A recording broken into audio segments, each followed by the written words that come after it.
Hey everybody, I want to spend a little time tonight going through a lot of questions that we get quite frequently here at Triple Point Outdoors, and that is, why is a Clovis so accurate out of any bow, whether it be a really high-speed crossbow or a traditional bow, and it doesn't matter. It's a huge, huge deal.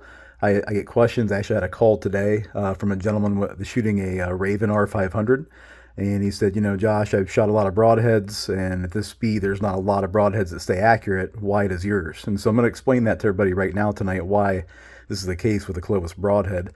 First of all, back in March, my first trip to Africa, I shot several animals, large animals, with a Raven R500 and a Clovis 100 grain broadhead in the front. And the reason why our broadhead is so different is the way the retention works. We can now actually say a guarantee on our broadhead that from the moment of the shot and the archer releases, hits a release or lets go or hits that trigger in a crossbow, from the moment of the shot until impact, the Clovis cannot fail. There is a 0% chance this broadhead will fail.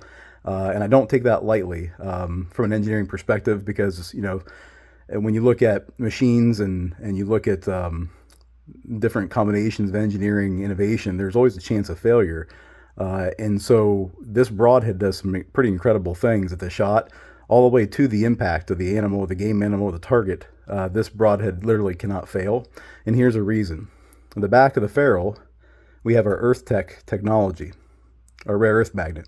The blades, if you listen to them, click on to that rare earth magnet as they make contact, and that magnetic field increases exponentially as it gets close. So you don't really feel anything here, but once that blade gets inside the ferrule window, the magnet actually pulls it back in.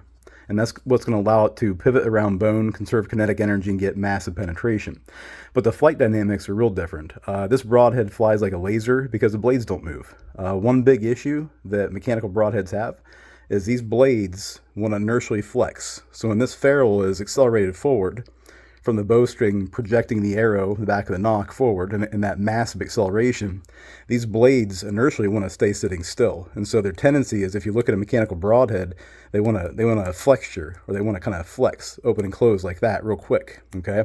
And what that does is, from the start of the shot on, all the way through the arrow's travel, that's going to ballistically affect your flight path, and that's going to make real inconsistencies on the impact site. So your precision is going to go down.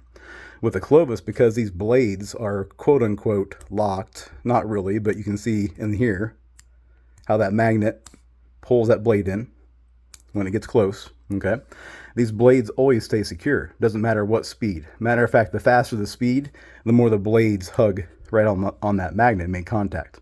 But yet they're locked, but at impact they're not. So what you have is perfect ballistic flight, the blades never opening, and then on impact what it takes is 3 pounds of force, and you have your impact cut, your entry cut, and then this can pivot around bones and open and close. You can hear it clicking on and off the magnet as it conserves kinetic energy and goes around bones. And it needs to go through, it goes straight through the bones as well with that nice, really durable, heavy impact chisel cut, helicut tip. So that's a big difference in the Clovis mechanical broadhead compared to any other broadhead on the planet. We can actually guarantee perfect flight, perfect blade retention, and perfect opening on contact when that broadhead impacts your game.